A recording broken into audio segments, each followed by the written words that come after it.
스타밀이죠. 스웨덴의 그 왕립과학원에서 그 노벨상, 특히 노벨 문학상 수상자를 발표했습니다. 발표하면서 이렇게 얘기했죠. 훌륭한 미국 음악 전통 안에서 새로운 시적 표현을 창조해낸 밥 딜런에게 노벨 문학상을 수여한다, 이렇게 발표했습니다. 의외의 결과였습니다. 왜냐하면 여러분, 노벨 문학상이 생겨난 지 그 노벨 문학상 역사에서 대중가요 작곡가 혹은 가수가 선정된 것은 이번이 처음입니다. 밥 딜런이라고 하는 분인데요. 이분의 그 노래 중에 가장 유명한 것이 Blowing in the Wind라고 하는 노래. 올드 팝을 좋아하시는 분은 알 겁니다. 제가 노래를 잘 못해서 노래는 못하지만 Blowing in the Wind라고 하는 아주 유명한 노래가 있죠. 이 노래는 사실은 60년대의 월남전과 흑인 인권 운동을 배경으로 불려지기 시작한 겁니다. 근데 이것뿐 아니라 그 외에 계속해서 시대마다 시대에 아무러한 곳이 있는 곳에 이 노래가 울려 퍼졌습니다.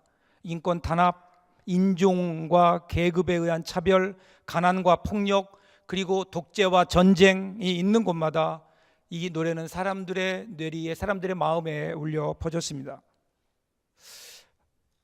그런 면에서 오늘 이 시대를 사는 우리 민족의 가슴들, 우리 대한민국 사람들의 마음속에도 이 노래가 울리고 있지는 않은지. 왜냐하면 이 노래에서 그는 이러한 질문들을 합니다. 사람으로 인정받으려면 얼마나 많은 길을 걸어야만 할까요? 하얀 비둘기가 모래에서 잠을 청하려면 얼마나 많은 바다를 건너야 할까요? 얼마나 많은 포탄이 난무해야 영원토록 중지될 수 있을까요? 산이 바다로 씻겨 나가려면 얼마나 많은 해를 넘겨야 할까요? 그 사람들이 자유롭게 되려면 얼마나 많은 세월을 견뎌야 할까요? 우리는 언제까지 그들을 외면하면서 아무것도 모르는 것처럼 행동할 수 있을까요? 이러한 질문들을 합니다. 인생의 궁극적인 질문이죠. 사실은 질문은 우리 사람들에게 대단히 중요한 겁니다. 우리 기존의 어떤 우리의 프레임으로 수용하거나 해석할 수 없는 어떤 한계에 부딪혔을 때 그때 사람들은 질문을 하지요. 좀 더 자세히 설명하면 이런 겁니다. 경계 안에, 내가 살아가는 경계 안의 현상에 대해서 의문이 들 때, 의혹이 들 때, 혹은 경계 밖의 세상에 대해서 호기심이 생겼을 때, 그때 우리는 왜라고 하는 질문을 던집니다. 왜 그럴까? 그리고 왜라는 질문을 통해서 우리 인간은 성숙해 갑니다. 당장은 주어지는 답은 없지만 그 질문을 통해서 우리는 더 그 본질 깊은 곳을 향해 나가기 때문에 그렇습니다. 때로는 이 질문이 우리를 숙연하게 하고요, 우리를 겸손하게 만듭니다. 우리의 한계를 느끼게 하기 때문입니다. 그래서 인류의 역사를 보면 인류의 역사는 언제나 이 왜라고 하는 질문을 통해서 사실은 발전되어 온 거죠. 한 기독교 문화신학자는 이렇게 얘기합니다. 인류의 문화 발전은 뜨거운 폭염에 태양에 내리쪼이는 노동의 현장에서 만들어진 것이 아니라 비 오는 날의 동굴 속이었다, 이렇게 얘기합니다. 비 오는 날의 동굴 속. 여러분, 비 오는 날 동굴 속 한번 생각해 보세요. 그 옛날 선고시대에 펑펑 비가 막 내리기 시작합니다. 그러면 옛날 원시인들은 할 일이 없죠. 사냥도 할 수 없습니다. 음식을 먹을 것도 구할 수 없습니다. 무엇을 했을까요? 그냥 동굴에 앉아서 밖에 내리는 비를 쳐다보는 겁니다. 그냥 밖에 있는 비를 쳐다보고 있었을 겁니다. 자, 그런데 비를 같이 보고 있었는데 어느 한순간 한 사람이 이런 질문을 던집니다. 야, 비는 왜 오는 걸까? 비는 왜 오는 걸까? 여러분, 그 질문이 과학의 시작이 아니었을까요? 그 옛날 밤하늘을 비추는 하늘의 달을 보면서 저 달에는 뭐가 있을까? 저 달에는 과연 뭐가 있을까? 여기에 우리 인류의 우주 탐험이 시작된 겁니다. 여러분, 이 땅의 모든 역사는요, 이 질문으로부터 시작됩니다. 이 질문이 있어야 거기에서 되어지는 새로운 역사들이 일어날 수 있거든요. 오늘 여러분들은 어떤 질문을 하십니까? 여러분의 마음속에는 어떤 질문이 있습니까? 혹시 어느 때부턴가 우리는 이러한 질문이 멈추어져 있는 것은 아닌가? 더 이상 우리 마음속에 우리 삶에 대한 궁극적인 질문이 없어요. 그냥 당연한 것으로 여깁니다. 그냥 되는 대로 사는 거예요. 세상 흘러가는 대로 사는 겁니다. 그러니 더 이상 이상할 것이 없지요. 그러니 질문이 없는 겁니다. 여러분, 어떻게 해야 잘 사는 것인지, 어떻게 해야 좀 더 가치 있고 의미 있는 삶을 살 수 있을지 우리는 우리 마음속에 끊임없이 질문해야 됨에도 불구하고 우리가 질문하지 않는 이유는 그냥 포기하고 사는 거예요. 포기하고 사는 거예요.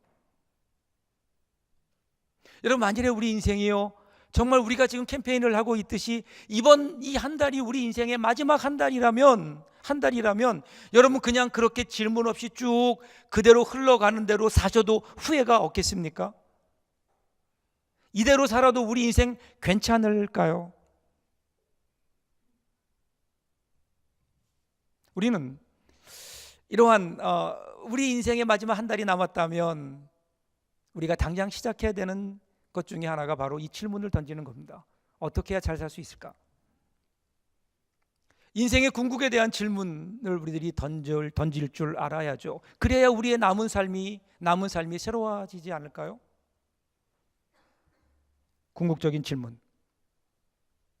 오늘 우리가 읽었던 말씀 보면 사도 바울이 나오죠. 주인공이 사도 바울인데 사도 바울이 이 질문을 던졌던 사람입니다. 자, 7절 본문을 좀 보세요. 여러 계시를 받은 것이 지극히 크므로 너무 자만하지 않게 하시려고 내 육체에 가시고 사탄의 사자를 주셨으니 이는 나를 쳐서 너무 자만하지 않게 하려 하심이라. 어디부터 시작하는 내 육체에 가시가 있다는 거예요. 육체에 가시가 있다. 육체의 가시가 뭘까? 여기에 대해서는 의견이 분분합니다. 분명한 것은 육체의 가시라고 하는 거로 보아서 육체, 가시, 그러니까 어떤 육체의 아픔이 있다는 겁니다. 찌르는 가시가 있다는 거예요. 육신의 연약함, 어쩌면 질병과 연관되었을 가능성이 큽니다. 그래서 가장 많이 제기되는 설이 뭐냐면 안질설입니다. 사도 바울이 눈이 안 좋았거든요. 그래서 성경을 보면 여러 구절에서 사도 바울이 눈이 안 좋았다라는 그런 증거들이 나옵니다. 그가 어떤 만성적인 그 안지를 앓고 있었고 그것 때문에 불편했던 것 같아요. 그래서 아마도 안질이 아니었겠느냐 이렇게 이야기를 합니다. 그런데 또 한편에서는 뭐 그거 안질 정도 가지고 사도 바울이 그렇게 고민했겠냐? 사도 바울 정도 되면 그래도 병이 간질 정도는 돼야 되지 않겠느냐? 그죠? 그 당시에 가장 부끄러워하던 질병, 발작이 일어나게 되는 이러한 간질이 사도 바울에게도 있었을 것이다. 그래서 보면요, 안질이냐 간질이냐 이거 가지고 싸우는 사람들이 있어요. 그리고 그 외에도 여러 가지 육체의 가시가 뭐냐로 그게 뭔가를 규명하려는 사람들이 굉장히 많습니다. 정답은 뭘까요? 정답은 모른다입니다. 성경에서 이야기하지 않아요. 성경에서 이야기하지 않는 것에 대해서 뭘 그렇게 알려고 합니까? 몰라요. 근데 저는 그게 은혜라고 생각합니다. 왜냐하면 이 육체의 가시라는 것을 오픈해 놓은 거예요. 무엇이라고 규정하지 않아요. 그렇기 때문에 만일에 오늘 우리도 우리에게 가시가 있다면 그 가시가 꼭 사도 바울의 가시가 될 수 있는 거죠. 동일시할 수 있는 것 아닐까요? 거기다가 사도 바울을 보면요, 단순히 그냥 육체로 인한 아픔만은 아니었던 것 같아요. 그리고 사도 바울이 누굽니까? 하나님의 사역자예요. 능력이 있는 사람이었어요. 그가 기도하면 귀신도 쫓겨나고 손을 얹으면 병자도 낫는 일들이 자주 있었습니다. 그래서 그는 능력의 사람이었음에 틀림이 없습니다. 그런데 이게 웬일입니까? 자기 병은 못 고쳐요. 다른 사람 병은 다 고치는데 자기 병은 못 고치니까 사람들이 저거 진짠가? 그럴 거 아니겠어요? 건강하라고 하면 뭐라 그럴까요? 너나 잘하세요 그러지 않았을까요? 사도 바울이 이것에 대해서 굉장히 큰 어떤 영적인 부담이, 사역적인 부담이 있었던 것 같아요. 육체의 가시. 자, 근데 중요한 것은요, 사도 바울이 이러한 자기를 찌르는 육체의 가시의 문제를 가지고 어떻게 했느냐 하는 게 중요한 겁니다. 어떻게 했죠? 8절 보세요. 이것이 내게서 떠나가게 하기 위하여 내가 3번 주께 간구하였더니, 이렇게 나옵니다. 사도 바울이 이 가시 앞에서 기도했어요.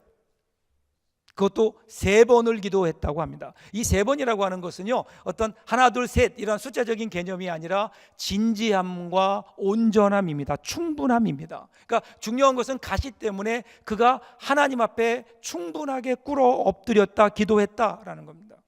자, 그러면 어떤 기도를 했을까요? 사도 바울의 기도를 한번 여러분 생각해 보십시오. 어떤 기도였을까? 우리는 그 기도를 다른 성경에서 좀 찾아볼 수 있죠. 하박국 1장에 보면 하박국 선지자가 하나님을 향하여 이렇게 문제를 제기하잖아요. 어떤 기도입니까? 하나님, 이 세상을 보니까 왜 이렇게 의인이 고통을 당합니까? 왜 악인이 의인보다 더 잘 되고 그리고 잘 성합니까? 하는 거예요. 그리고 왜 악인으로 하여금 의인을 억누르게 고통당하게 하십니까? 이런 질문들이 하박국이 하나님께 했던 질문들입니다. 삶의 문제를 놓았어요.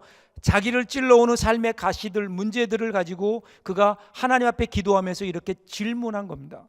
하나님께 질문한 거예요.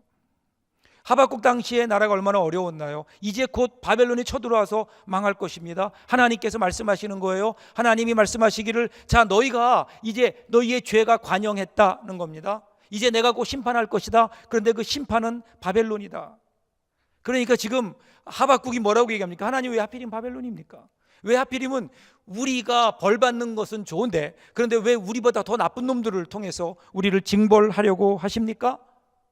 하나님을 향하여 끊임없는 질문을 하는 겁니다. 하나님 왜 이렇게 하십니까? 언제까지 하나님 이 나라 이 민족을 이대로 두시렵니까? 하박국의 질문은 계속됩니다. 어쩌면 여러분 사도 바울의 기도도 이 기도가 아니었을까요? 이런 거 아닐까요? 하나님, 그래도 내가 하나님의 일을 하는 하나님의 사역자인데, 내가 복음을 전하는 사람인데, 남의 병은 고친다고 하면서 하나님의 일을 한다고 하면서 내가 병들어 있으면 내 병도 고치지 못한다면 하나님, 이건 면이 서지 않습니다. 그러다 보니까 하나님 선교하는데도 지장이 있습니다. 사람들이 저를 의심의 눈초리로 쳐다봅니다. 그러다 보니 하나님, 하나님의 영광을 가릴까 두렵습니다. 하나님 왜 이렇습니까? 하나님 제 병을 고쳐주셔야 되지 않겠습니까? 하나님의 영광을 위하여 저를 건강하게 해주십시오. 여러분 이렇게 기도하지 않았을까요? 하나님의 영광을 위하여. 우리가 여러분 이런 기도 많이 하죠. 하나님의 영광을 위하여, 하나님 내가 원하는 이것들이 이루어져야 되겠습니다. 그런데 우리가 그렇게 기도하는 우리의 기도의 마음을 솔직히 들여다보면 사실은 강조점이 어디에 있는가 하면요, 나의 욕심일 때가 많아요. 나의 욕심일 때가 많습니다. 여러분 질문은 굉장히 중요한 겁니다. 질문해야 됩니다. 근데 그 다음에 중요한 것은 질문을 어떻게 해야 되는 거예요. 질문을 잘해야 됩니다. 게인스 도빈스라고 하는 신학자가 하나님의 뜻을 아는 방법은 올바른 질문에서 시작된다, 이렇게 말합니다. 여러분 대부분의 사람들이 어떻게 하나님을 향해 질문하는 줄 아세요? 하나님, 내 인생을 향한 하나님의 뜻은 어디에 있습니까? 두 가지가 나와요. 내 인생이 나와요. 그리고 하나님의 뜻이 나와요. 내 인생을 향한 하나님의 뜻은 어디 있습니까? 라고 우리가 만일에 하나님을 향하여 기도하고 질문한다면, 그러면 강조점은 어디에 있는 걸까요? 하나님의 뜻에 있는 걸까요? 아니면 내 인생에 있는 걸까요? 한번 솔직하게 한번 여러분을 향하여 물어보십시오. 대부분의 경우 이러한 기도에, 이러한 질문일 때 강조점은 어디 있는가 하면 하나님의 뜻에 있는 것이 아니라 내 인생에 있습니다. 내 인생을 우선으로 놓고 거기에 무언가 하나님의 뜻이 이루어지기를 바라는 겁니다. 하나님이 내가 원하는 그 무언가를 이루어 주는 것을 하나님의 뜻으로 혹시 우리가 이렇게 그런 기대가 숨어 있는 것은 아닌지. 그러면 여러분 질문할 때 질문 잘해야 됩니다. 조금 더 단순화해야 될 필요가 있습니다. 하나님의 뜻은 무엇입니까? 라고 먼저 물어야 합니다. 하나님의 뜻은 무엇입니까?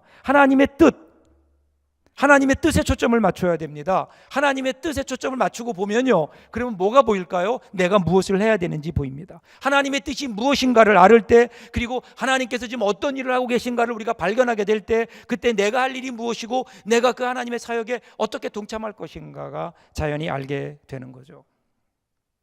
이 질문, 우리가 언제부턴가 멈추었던 이 질문, 사도 바울이 지금 조심스럽게 꺼내는 이 질문이 오늘 저 여러분의 마음속에 다시 한번 물어질 수 있기를 주님의 이름으로 축복합니다. 이 질문이에요. 하나님의 뜻은 과연 어디에 있는가? 내 인생의 목적은 어디에 있는가? 만일 오늘 내 인생 가운데 이런 어려움이 있다면 왜 하나님은 나에게 이 어려움을 허락하시는가? 하나님은요, 우리가 질문하는 거 너무 좋아하세요. 질문하는 거 너무 좋아하세요. 참고로 저는 별로 안 좋아합니다. 가만히 보면 남자들보다 여자들이 훨씬 더 질문을 잘해요. 저희 집에 있는 사람도 의문만 생기면 저한테 물어봅니다. 질문을 잘해요. 근데 저는 거기에는 이유가 있다고 생각해요. 그것은 왜 그런가 하면요, 여자들이 남자들보다 훨씬 더 관계 중심적이기 때문에 그렇습니다. 무슨 말인가 하면 여성들이 무식해서 그런 게 아니에요. 잘 몰라서 그런 게 아니라 관계를 확인하기 위해서 질문한다는 거예요. 그래서 여러분, 그 여성들의 관계 확인 질문이 남성들에게 얼마나 큰 부담이 되는지를 아십니까? 어느 날 갑자기 바라보면서 여보, 나 사랑해? 이렇게 물어보면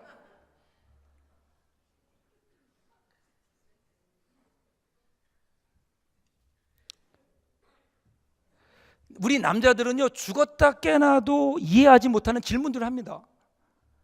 왜 그럴까요? 그거는요, 관계 때문에 그래요. 질문을 통해서 관계를 확인하는 겁니다. 관계를 확인하는 거예요. 그러니까 어떤 답을 원하는 게 아니라 그냥 관계를 확인하고 싶은 거예요. 잘 기억하십시오, 남성들은. 대화의 내용이 중요한 게 아니에요. 그냥 관계가 중요한 겁니다. 우리 하나님도 그러신 것 같아요. 하나님도 관계 중심적입니다. 그래서 여성들이 남성들보다 훨씬 더 믿음이 좋은 것 같아요. 하나님하고 비슷한 면이 있어요. 관계 중심적입니다. 하나님도 우리와의 관계를 중요하게 여기십니다. 하나님은 우리와의 관계를 가장 중요하게 여기신다니까요. 그래서 우리의 필요를 아시는 하나님께서 우리에게 그래서 즉각 응답해 주시지 않으세요.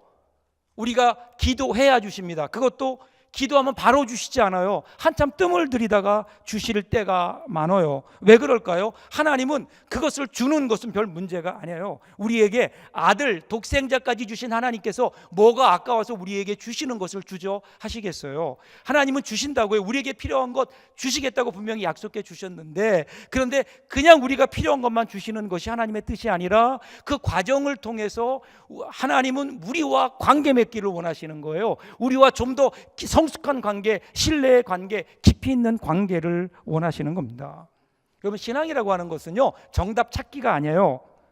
정답 찾기가 아니라 문제를 푸는 과정, 하나님과의 어떤 그러한 그 과정을 통해서 하나님께 깊은 사랑을 깨닫고 하나님과 더 깊이 있는 관계가 깊어지는 것을 원하시는 겁니다. 그래서 때때로 하나님께서는요, 우리가 이해할 수 없는 질문들을 우리에게 던지십니다. 우리로 하여금 질문하게 하십니다.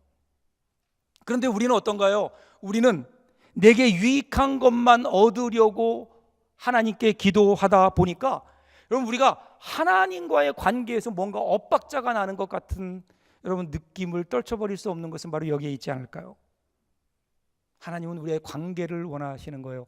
질문을 통해서 하나님은 우리와 관계 맺기를 원하시는 겁니다. 사도 바울을 보세요. 사도 바울이 그랬잖아요. 하나님 왜 그렇습니까? 왜 고난이 떠나지 않습니까? 도대체 이 고난이 어디에 있습니까? 3번이나 기도했는데 하나님이 응답하지 않으세요. 그리고 드디어 그 하나님께서 답을 하십니다. 7절을 다시 한번 볼까요?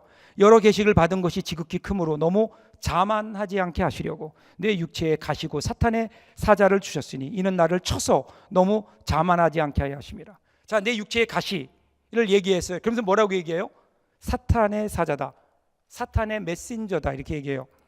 그러니까 고통은 뭐냐면 사탄의 메신저, 그러니까 바울의 인생을 괴롭혔던 그 가시의 정체는요, 사탄이 준 거예요. 사탄이 준 겁니다. 하나님이 주신 게 아니에요. 하나님은 그냥 허용하신 겁니다. 그러니까 사도 바울이 묻는 거예요. 하나님이 나에게 주신 것이 아니라면, 사탄이 나에게 주었다면 하나님의 허락이 있었을 텐데, 그럼 하나님 왜 허락하셨습니까? 그러니까 하나님께서 그때 대답하시는 거예요. 깨달은 목적이 있는 거예요. 짤막한 한 구절에 2번씩 거듭 강조된 말이 있죠. 그게 뭐죠? 자만하지 않게 하시려고, 교만하지 않게 하시려고, 겸손하게 하시려고 하나님께서 이것을 허락하셨다라는 겁니다. 이것이 사도 바울에 주어진 답이었어요. 자, 우리 여기서 7절을 좀 보면, 다시 보면요, 여러 계시를 받은 것이 지극히 크므로 이렇게 나와요. 사도 바울은요, 왜 이 교만에 대한 얘기를 하는가 하면은요, 그가 받은 은혜가 커요. 놀라운 계시를 받았습니다. 오늘 우리가 7절부터 읽었는데 고린도후서 12장 1절부터 6절의 내용을 보면요, 사도 바울이 그 누구도 하지 못했던 엄청난 신비한 경험을 합니다. 어떤 경험이죠? 세 번째 하늘에 올라갔다 그랬어요. 3층천. 이게 어딜까요? 하나님 나라예요. 한마디로 얘기하면 천국을 경험한 겁니다. 천국을 경험한다는 것 필요한 일입니다. 저는 여러분들이 다 천국을 경험했으면 좋겠죠. 우리 모두가 단체로 관람했으면 좋겠어요. 그럼 우리 생활이 지금보다는, 우리 신앙이 지금보다는 분명하게 달라질 텐데, 체험이 우리에게 필요해요. 그런데 중요한 게 있어요. 여러분, 이 신비한 체험을 한 사람들에게 나타나는 공통적인 함정이 하나 있어요. 그게 뭐냐면 교만한 거예요. 자기가 본 게 다인 줄 알아요. 교만해지는 겁니다. 많은 경우에 신비한 체험을 한 사람들의 말로가 비참하게 되는 것은, 그것은 교만 때문 아닐까요? 내가 뭘 봤다는 거예요. 그래서 그것에 매여 있다 보니까 교만해지고 하나님의 은혜를 저버리는 겁니다. 사도 바울이 여기서 깨달은 거예요.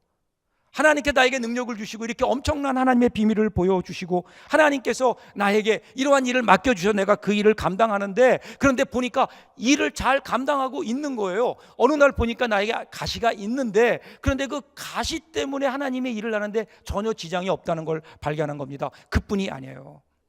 가만히 보니까 그것 때문에 자기에게 하나님의 능력이 머물러 있다는 것을 발견한 거예요. 그것이 아니었다면 기도하지 않았을 것이고, 사람들이 막 손을 얹으면 낫고 그러면 내 능력 때문에 그런 줄 알고 내 능력을 의지하게 되고 내 생각을 의지하게 되고 내 경험을 의지하다 보면은요, 하나님의 능력으로부터 멀어질 수밖에 없거든요. 그런데 하나님은 사도 바울에게 약함을 주셨어요. 그에게 육체의 가시를 주셨어요. 자기가 누구인가를 알아요.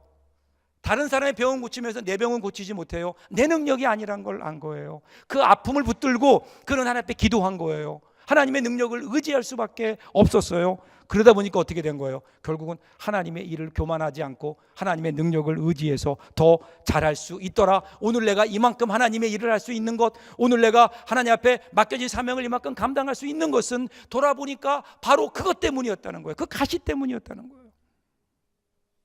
그러므로 가시가 감사한 거예요. 그전에는 가시가 나를 찌르는 아픈 것인 줄 알고 나에게 필요 없는 것인 줄 알았는데, 그것이 나에게는 하나님의 은혜의 통로였다는 거예요. 그래서 9절 10절 보세요.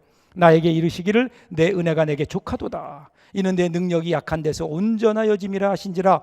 그러므로 도리어 크게 기뻐함으로 나의 여러 약한 것들에 대하여 자랑하리니 이는 그리스도의 능력으로 내게 머물게 하려 함이라. 그러므로 내가 그리스도를 위하여 약한 것들과 능력과 궁핍과 박해와 권고를 기뻐하노니 이는 내가 약한 그때에 곧 강함이라. 이렇게 고백해요. 도리어 크게 기뻐했다. 이 단어에 주목해 보세요. 10절에도 보면 기뻐하노니, 기쁨이 강조되어 있습니다. 자, 고통이 있어요. 그런데 고통이 아픔으로 끝나는 것이 아니에요. 가시는 분명히 우리를 찔러요. 그런데 그가 엎드려 기도하면서 하나님 앞에 엎드려 기도했더니 하나님께서 그에게 답을 주신 거예요. 하나님의 뜻을 깨달은 거예요. 나를 겸손하게 하시려고. 이 가시 때문에 나는 하나님을 의존하게 되고 아프고 괴로웠지만 그것 때문에 기도할 수 있었고, 그것 때문에 하나님의 능력이 나의 가운데 머물 수가 있었고, 그래서 그것 때문에 내가 하나님의 복음을 힘있게 전할 수 있었다. 야, 그러고 보니까 이것이 가시가 아니었구나, 이것이 아픔이 아니었구나, 이것이 저주가 아니었구나, 이것이 축복이었고 하나님의 은혜였고 하나님의 함께 하심의 증거였구나 라고 하는 것을 깨닫게 된 겁니다. 여러분, 약함 때문에 무릎 꿇게 했고 약함 때문에 하나님 앞에 무릎 꿇을 수 있었다. 그래서 그것이 하나님의 은혜의 통로였고, 그래서 어떻게 해요? 나는 기쁘게 여긴다는 거예요. 기뻐한다. 나는 이것을 기뻐한다. 성경에는요, 사도 바울만이 아니에요. 유명한 야고보 사도도 그렇게 얘기하잖아요. 야고보서 1장 2절 보시면 내 형제들아 너희가 여러 가지 시험을 당하거든 온전히 기쁘게 여겨라. 시험, 즉 고난이 올 때, 육체 가시가 있을 때 어떻게 하라고요? 기쁘게 여겨라 라는 말이에요. 여러분, 기쁘게 여겨라 라는 말은요, 조금 번역상 오해가 있어요. 원래의 그 뜻을 보면 이런 거예요. 큰 기쁨을 생각하라. 조금 더 구체적으로 얘기하면 크게 기뻐할 일이 너에게 곧 찾아올 것이다, 이런 뜻이에요. 이런 의미를 담고 있어요. 자, 오늘 우리가 눈에 볼 때 우리 눈에 보이는 가시들은 어때요? 우리 눈에 보이는 가시들은요, 그 가시는 우리를 아프게 해요. 그래서 그것이 우리에겐 저주인 것 같아요. 우리에게는 아픔인 것 같아요. 고난인 것 같아요. 그런데 지금 야고보 사도는 뭐를 본다고요? 그 고통 가시 이후에 오는 하나님의 우리를 기쁘시게 하실 하나님의 은혜가 함께 따라온다는 거예요. 그러니까 가시만 보지 말고 뭘 보려는 거예요? 뒤에 따라오는 기쁨을 봐라. 그 기쁨을 보고 하나님, 오늘 내가 당하는 이 고난이 여전히 가시가 내 인생 가운데 있어서 나를 찌르고 나를 아프게 하지만, 그런데 그 고난 너머에 있는, 고난의 배후에 있는 하나님의 선하신 목적과 하나님의 그 은혜가 있음을 알기에, 모든 것이 합력하여 선을 이루게 하실 하나님의 은혜가 따라오는 것을 알기에, 하나님, 나는 오늘 이 고난 때문에 슬퍼하지 않을 겁니다. 나는 이 고난 때문에 불평하지 않을 겁니다. 나는 오히려 그것 때문에 하나님 기뻐할게요. 이것이 믿음 아닐까요? 이것이 하나님의 뜻 순종하는 것이고 신앙의 성숙이 거기에 있는 겁니다. 제가 오늘 설교 시작하면서 밥 딜런의 그 Blowing in the Wind라고 하는 가사를 소개했는데요, 그 질문에 대해서 그는 스스로 답합니다. 많은 질문들, 인생의 궁극적인 질문들을 던진 다음에 그의 대답은 이겁니다. My answer is blowing in the wind. My answer, my friend, is blowing in the wind. 바람 안에, 불어오는 바람 안에 있다는 것.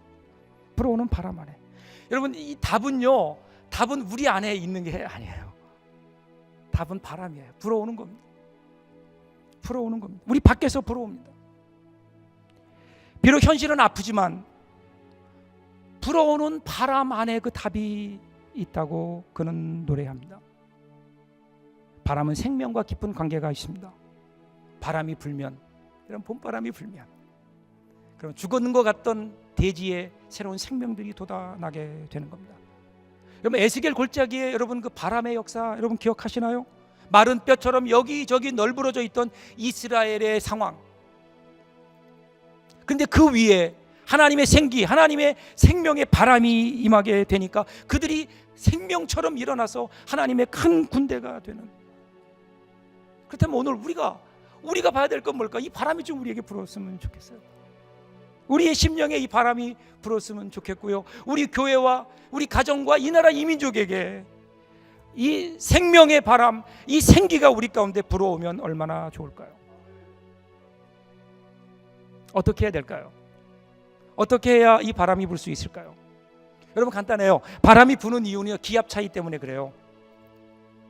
고기압이 있고요, 저기압이 있어요. 그러면 고기압 중심에서 저기압 중심으로 공기가 움직이게 됩니다. 이게 바람이에요. 그러니까 바람이 불려면 어떻게 될까요? 같은 기압이면 안 돼요.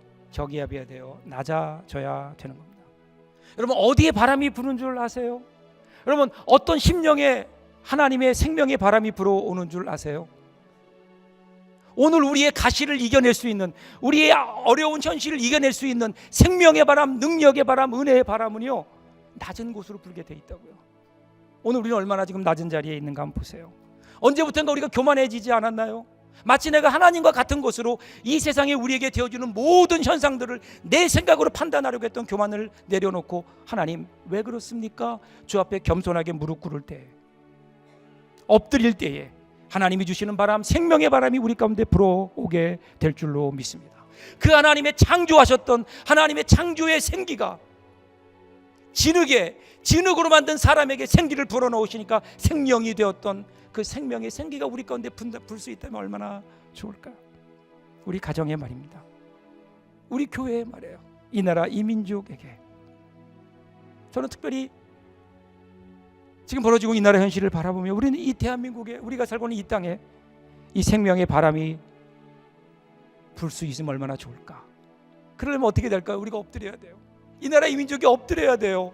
낮아져야 돼요. 그러면 이 땅에 하나님께서 보내시는 생명의 바람이 우리 가운데 불어올 텐데, 이 바람이 불어야 이 땅을 가득 덮고 있는 모든 부조리와 불의의 먼지들이 한순간에 날아갈 수 있을 텐데, 이 생명의 바람이 불어야 이 땅에 살고 있는 수많은 사람들, 우리 사랑하는 이웃들의 아픔과 한과 눈물이 씻겨 나갈 수 있을 텐데, 이 바람이 정말 강하게 불어야 남과 북을 가로막고 있는 철책이 무너질 수 있을 텐데, 언제부턴가 우리가 이 바람 앞에 교만해졌다고요.